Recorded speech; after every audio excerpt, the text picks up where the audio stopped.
എല്ലാവർക്കും നമസ്കാരം. മിന്യൂസാറ്റിൻ്റെ പുതിയൊരു വീഡിയോയിലേക്ക് എല്ലാവരും സ്വാഗതം ചെയ്യുന്നു. ഇന്ന് എനിക്ക് ഇൻറ്റൽസാറ്റ് 17 ട്രാക്ക് ചെയ്യാൻ എൻ്റെ വീടിൻ്റെ അടുത്ത് ഏകദേശം ഒരു 15 രൂപ പോയിൻ്റ് അവിടുന്ന് എന്നെ വിളിച്ചു. അങ്ങനെ ഞാൻ ആ സ്ഥലത്തെത്തി. അപ്പോൾ അവിടെ ഉള്ള ഡിഷാണ് ഇപ്പോൾ നിങ്ങൾ കാണുന്നത്. 6 ഫീറ്റ് ഡിഷാണത്. ഒത്തിരി പഴക്കമുണ്ട്. നിങ്ങൾ ഡിഷ് കണ്ടാൽ മനസ്സിലാവും. അപ്പോൾ ഞാൻ ഈ ഡിഷിനെ കുറിച്ച് ചോദിച്ചപ്പോൾ അവർ അവർക്ക് ആക്രിക്കടയിൽ നിന്ന് കിട്ടിയതാണെന്നാണ് അവർ പറഞ്ഞത്. അങ്ങനെ അവർ കൊണ്ടുവന്ന് നോക്കുമ്പോൾ സ്റ്റാൻഡൊന്നുമില്ല. സ്റ്റാൻഡ് എന്ന് പറഞ്ഞാൽ അടിഭാഗം റൗണ്ട് പൂർണ്ണമായിട്ടും പോയിട്ടുണ്ട്. അങ്ങനെ അവരത് സെറ്റ് ചെയ്തെടുത്തു. അതായത് അതേ ലെവലിൽ വളച്ചെടുത്തു. പിന്നീട് സപ്പോർട്ടൊക്കെ അവരെന്നെ ചെയ്തതാണ് ബിൽഡിങ്.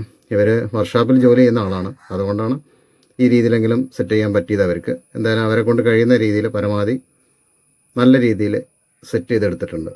അപ്പോൾ അവർ സോളിഡിൻ്റെ നോർമൽ LNB 13K LNBയിലായിരുന്നു കണ്ടിരുന്നത്.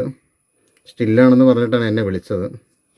അങ്ങനെ ഞാൻ സോളിഡിൻ്റെ 5G LNB കൊടുന്ന് ഈ കാണുന്ന LNB ആണ്. ഇതാണ് സെറ്റ് ചെയ്യുന്നത്.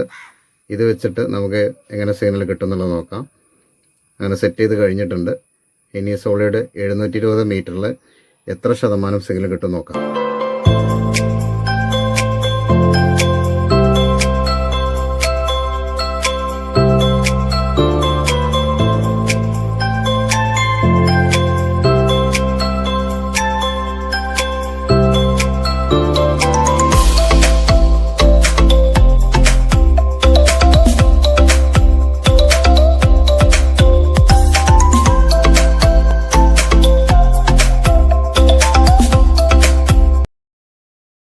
ഈ ഒരു കണ്ടീഷനിൽ കിട്ടുന്ന സിഗ്നലാണ് നിങ്ങൾ മീറ്ററിൽ കണ്ടത്.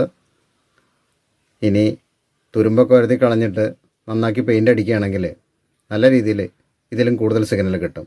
ഷീറ്റിന് ഓട്ടം ഉണ്ടായിരുന്നു. ആ ഭാഗത്തൊക്കെ അവർ വെൽഡ് ചെയ്തെടുത്താണ്. ഇതൊക്കെ അവരെ ഒരു സാമർഥ്യം എന്ന് തന്നെ പറയാം. അപ്പോൾ നന്നാക്കി പെയിൻ്റ് അടിച്ചാൽ ഇപ്പോൾ കിട്ടുന്നതിനേക്കാളും കൂടുതൽ സിഗ്നൽ കിട്ടും. ഡിഷിൻ്റെ സ്റ്റാൻഡൊക്കെ നല്ല സ്ട്രോങ് ആണ്. ഇന്നത്തെ വീഡിയോ നിങ്ങൾക്ക് ഇഷ്ടപ്പെട്ട് കഴിഞ്ഞാൽ നിങ്ങൾ ലൈക്ക് അടിക്കാനും കമൻറ്റ് ചെയ്യാനും മറക്കരുത്. ട്രാക്കിങ്ങിനെ കുറിച്ച് നിങ്ങൾക്ക് കൂടുതലായിട്ട് എന്തെങ്കിലും അറിയണമെന്നുണ്ടെങ്കിൽ എന്നെ നേരിട്ട് വിളിക്കാം. വാട്സപ്പിൽ വോയിസ് അയക്കുകയോ ചെയ്യാം. പുതിയൊരു വീഡിയോ ആയിട്ട് വീണ്ടും കാണാം.